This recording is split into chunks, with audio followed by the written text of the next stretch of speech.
हिमाचल प्रदेश का स्पीति इलाका, यहाँ मिनिमम जो है 10,000 और मैक्सिमम 15,000 के बीच में यहाँ गांव बसे हैं। यहाँ के लोग जितना मेहनती और सच्चे दिल वाले होते हैं, तो इसके विपरीत यहाँ का भौगोलिक परिस्थिति, यहाँ साल में 6 महीना बर्फ पड़ी रहती है और 6 महीने का ही कृषि काम होता है। यानी कि 100% जो है लोग बुद्धिस्ट धर्म को मानने वाले हैं। यहाँ भगवान बुद्ध के उपदेश के अनुसार यहाँ करुणा यहाँ के लोग क्योंकि नस नस में जो है बसे हुए हैं, रखे हुए हैं, खून में हैं। हर गांव में कूड़ा कचरा, यहाँ कूड़ा कचरा जो है का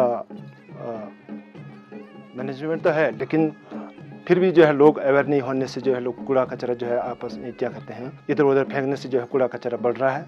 तो कूड़ा कचरा ज़्यादा बढ़ने से ये जो आवारा कुत्ते हैं, कुत्तों को जो है खाना मिल जाता है। खाने मिलने से कुत्तों की संख्या जो है बढ़ रही है। तो इसकी वजह से आवारा कुत्तों द्वारा लोगों को काटना, लोगों के जो है पालतू पशुओं को जो है मारना, जैसे गाय, भेड़, गधा, उनका जो है काफ़ी नुकसान हो रहा है।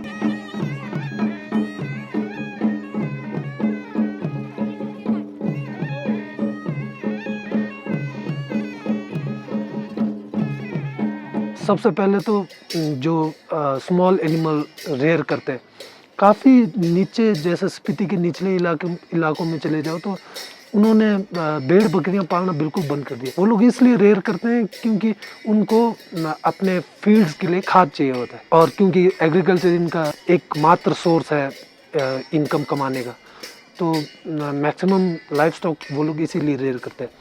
अगर एक उसके भेड़ मार दी जाती है जंगल में और खा दी जाती है तो it's a big loss for him. जैसे सर्दियों में फूड स्कैर्सिटी हो जाती है कुत्तों को, तो वो लोग कुछ भी खाना चाहते हैं। तो जैसे कोई छोटा बच्चा निकल जाता है इधर उधर, तो वो लोग इवन बच्चों पे भी हमला कर रहे हैं। और डॉग बाइट के केसेस का जो डाटा है आपको हेल्थ सेंटर से मिल जाएगा, जो काजा से काफ़ी ज़्यादा है।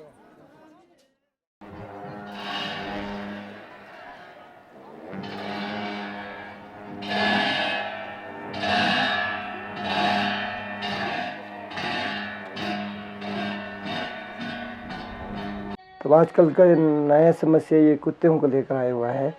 तो कुत्ते मतलब आजकल क्या है कि गांव से भी आके हमारे जंगलों में भी पहुंच रहे हैं।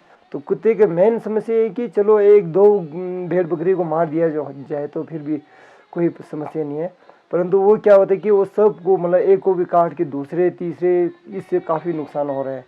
तो हमारे को फिर चढ़ाना भी बहुत मुश्किल होता है क्योंकि हमारे बार बार इकट्ठा करना पड़ता है। एक्चुअली में क्या है कि पहले तो ऐसा था कि ये कुत्ते की समस्या जो है काजा तक ये था, परंतु अब आजकल क्या हो गया कि धीरे धीरे फिर वो काजा में क्या है कि बच्चों को काटते हैं, औरतों को काटते हैं, ऐसे बोल रहे हैं। परंतु क्या है कि अब जैसे काजा में जैसे कुत्तों की जनसंख्या बढ़ गई है तो हमारे यहाँ पर पहुँच रहे हैं। तो यहाँ पर पहुँचने के बाद पहले तो ऐसा था कि गाँव के इर्द गिर्द घुमा करता था, घूमते रहते हैं।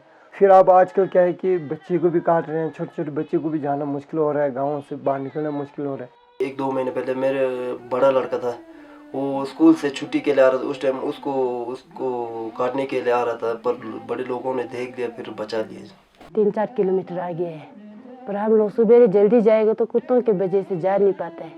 या तो हम लोग कुछ हाथ में डंडा या पत्थर लेके जाना पड़ता है, नहीं तो हम एक औरत जाना तो बड़ा मुश्किल है।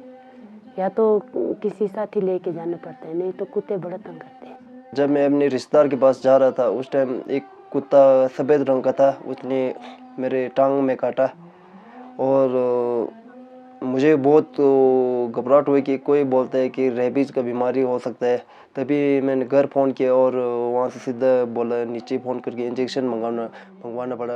मेन कुत्ते तो हमारे यहाँ तो जो भेड़ बकरी गधे उनको ज़्यादातर खा जाते हैं वो लोग, इसीलिए परेशान है गाँव वाले कुत्तों से। हमारे पास तो सारा ख़त्म हो गया, भेड़ बकरी सब कुत्ते ने मार काट के खा लिया। भेड़ बकरी नहीं है, फिर डीमो का भी कई 1-2 बच्चे खा लिए। कुत्तों की संख्या स्पीति में इसलिए क्योंकि जब भी कोई गाय का बच्चा वगैरह पैदा होता है वो गार्बेज में बिना फेंके नाले नूले में फेंक देते हैं और उनको खाना वगैरह दे देते हैं, इसीलिए लगता है मुझे। कचरा या खुले फेंक देते हैं जी। पहले तो गार्बेज नहीं होने की वजह से खुला छोड़ते हैं, खुला फेंक देते हैं, तभी कुत्ते ज़्यादा आते हैं। इस वजह से सारे जितने भी एडमिनिस्ट्रेशन है उन पर प्रेशर पड़ा और सारे ये एनिमल हस्बेंड्री, फॉरेस्ट डिपार्टमेंट, इन सब ने इकट्ठे होके फिर ये प्लान किया और पब्लिक के सपोर्ट से, वैसे एडमिनिस्ट्रेशन अगर इकट्ठे भी हो जाए तो कुछ नहीं होना था, पब्लिक का सपोर्ट नहीं होता तो पब्लिक ने भी सपोर्ट किया। फिर इन सब ने मिलके हमने ये ABC प्रोग्राम शुरू किया है। तो हम सब ने मिल के एक कैंप प्लान किया, काफ़ी बड़ा कैंप था। हमने काजा रंगरिक कवर किया था उस कैंप में और करीब 202 डॉग्स की हमने स्टरलाइजेशन की थी और कम से कम 300 के आसपास एंटी रेबीज़ वैक्सीनेशन की थी उनकी। काफ़ी लोग ऐसे बोल रहे थे कि आपने ऑपरेशन किया और बच्चे हो गए। अब मैं उनको ये बताना चाहता हूँ कि हम लोग जब ऑपरेशन करते हैं तो उनके पूरे बच्चेदानी निकालते हैं, बच्चेदानी जहाँ पर बच्चा बनता है। तो जब बच्चेदानी बाहर निकाल दी तो मैं समझता हूँ कि भगवान भी उनका बच्चा नहीं पैदा कर सकता। अब ये हुआ कैसे होगा ये मैं आइडिया देता हूँ। हम लोग स्टरलाइजेशन करते हैं तो हम लोग हार्डली 25% कवर कर पाते हैं या अगर बहुत ज़्यादा हो तो 50% कवर कर लेंगे। तो 50% तो हमने कंट्रोल कर लिया, लेकिन जो अदर 50% है उनमें से अगर 1 साल के अंदर अंदर वो 2 बार बच्चे देंगी तो कम से कम 16 बच्चे हो जाएंगे। तो ये धारणा आप लोगों को चेंज करनी होगी, क्योंकि अगर हम लोग आज शुरू करते हैं, लगातार करते रहते हैं तो 7-8 साल के बाद इसका इफेक्ट थोड़ा दिखना शुरू होगा। पहले साल कैंप किया था, लोगों ने खूब सपोर्ट किया। अगले साल जब हम लोग कैंप करने गए तो लोगों का सपोर्ट बहुत फीका था।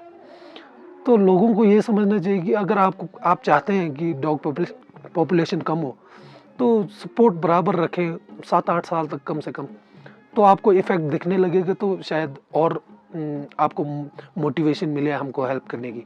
लोगों को ये समझना होगा कि जो है एकदम से ये जैसे कुत्ते का ऑपरेशन यानी कि स्टरलाइजेशन जो है एकदम से कंट्रोल नहीं होगा, तो इसका एक लंबा प्रक्रिया है, इसको जो है धीरे धीरे कम किया जा सकता है।